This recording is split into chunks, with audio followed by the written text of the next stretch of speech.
我屋企種菜嘅，我爸爸係讀到小學5年班，我媽咪唔識字嘅，自己個名都唔識寫嘅，咁呢一個就係我嘅出身咯。林玉鳳小時候嘅家境清貧，文化水平唔高嘅父母胼手胝足咁養育佢哋10兄弟姊妹，但係無論環境幾差，都要求佢哋讀好書，揾到自己嘅出路。林玉鳳對父母嘅付出係感恩嘅，但係因為兄弟姊妹眾多，喺冇免費教育嘅年代，佢哋仲係要從小出嚟幫補家計，先至可以順利讀書。我自細我哋係種菜，細個嘅時候我係要朝早起身喺個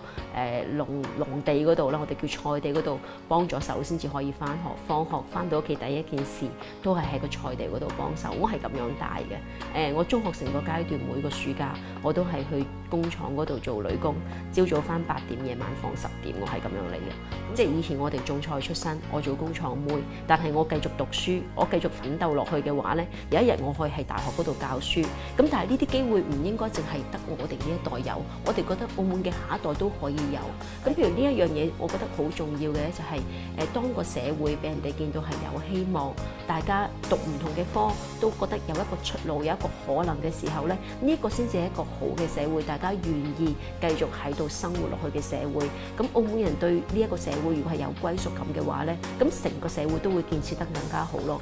童年嘅基層生活令林玉鳳明白到公平同埋公義嘅可貴，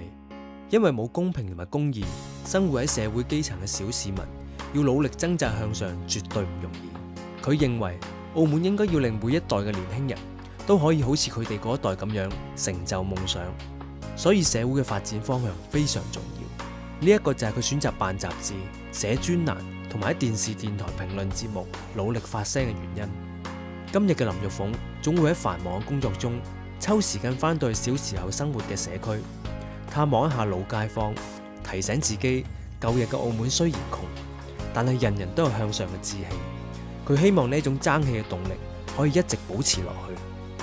我後嚟去過好多地方，長大咗之後，咁每去一個地方，你就會發覺自己好容易就將澳門同嗰個地方去做比較嘅。邊度啲花靚啲啊？邊度條馬路闊啲啊？邊度啲人友善啲啊？成日都會做呢啲咁嘅比較咯。咁所以我自己會覺得係即係你問我中意澳門啲乜嘢？我覺得我中意佢係一個我自己土生土長嘅地方，因為佢同我自己成個人嘅成長都係分割唔到嘅。咁所以其實就算去過好多地方都好啦。咁始終澳門就會有啲位置佢會牽引你，就會想翻嚟咯。長大咗嘅林玉鳳，平日中意讀書、寫文、踩單車、煮嘢食，原來可以簡單生活無憂。但係因為中意澳門，為咗澳門，佢選擇咗複雜嘅人生。我哋呢一代人已經係賺咗，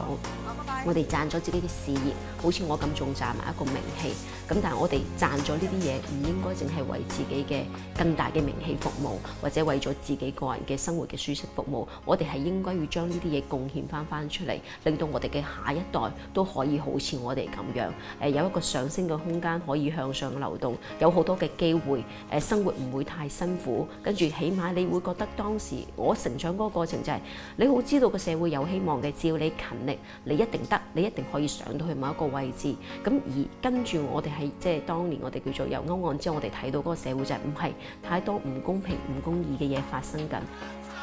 歐文龍案直接促成咗佢成立公民力量，